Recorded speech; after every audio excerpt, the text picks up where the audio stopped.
તો હું વાત કરી દઉં કે પીએસઆઈ અને કોન્સ્ટેબલ માટેની જે આપણે એક બેચ લોન્ચ કરેલી છે, જે કોન્સ્ટેબલની બેચનું નામ છે કે સન્માન બેચ, બરાબર, સન્માન મેળવવાનું છે કોન્સ્ટેબલ બનીને, જેના માટેની લાઈવ લેક્ચર્સ, જેની અંદર તમને પીડીએફ ફોર્મની અંદર મટીરીયલ મળી જશે, સાથે સાથે તમને દરેક ટોપિકના ટેસ્ટ પણ મળી જશે. બેચ આપણી રેગ્યુલર સ્ટાર્ટ થવાની છે 16 તારીખથી, એટલે કે 16 જાન્યુઆરીથી આપણી સ્ટાર્ટ થશે. બેચનો ટાઈમ રહેશે 10:30 થી 12:30 નો. અને આ બેચની અંદર એક આકર્ષક ઓફર ચાલી રહી છે કે પ્રથમ 100 વિદ્યાર્થીઓ માટે, કેટલા?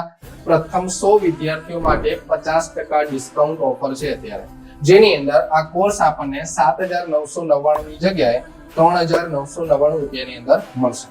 તો આ કોર્સની અંદર જોઈન થવા માટે, બરાબર છે, એપ્લિકેશન જોઈન કરી, એપ્લિકેશન સ્ટાર્ટ કરીને તમે અંદર જોડાઈ શકો છો. સાથે જ વાત કરીએ કે જે લોકોને પીએસઆઈ બનવાનું સપનું હોય, જેને 2 સ્ટાર લેવા હોય ગભા ઉપર, એ વ્યક્તિઓ માટે એક બેચ લોન્ચ કરી છે જેનું નામ છે પ્રતિષ્ઠા બેચ. આ પ્રતિષ્ઠા બેચની અંદર તમને પ્રિલિમ્સ અને મેઇન્સ બંનેનું કન્ટેન્ટ કવર કરવામાં આવશે, બરાબર છે. એટલે કે પ્રિલિમ અને મેઇન્સની સાથે બેચ હશે અહીંયા, જેના લાઈવ લેક્ચર્સ હશે. લાઈવ લેક્ચર્સની સાથે તમને મટીરીયલ મળી જશે અને ટેસ્ટ પણ મળી જશે. આ બેચનો ટાઈમ છે 10:30 થી 12:30 નો, અને બેચ આપણી સ્ટાર્ટ થવાની છે 16 જાન્યુઆરીથી. ક્યારથી સ્ટાર્ટ થવાની છે? 16 જાન્યુઆરીથી. સેમ વસ્તુ કે પ્રથમ 100 વિદ્યાર્થીઓ માટે અહીંયા 50% આપણને ડિસ્કાઉન્ટ ઓફર છે, જે આપણને કોર્સ મળશે 4,499 ની અંદર આપણને કોર્સ મળશે.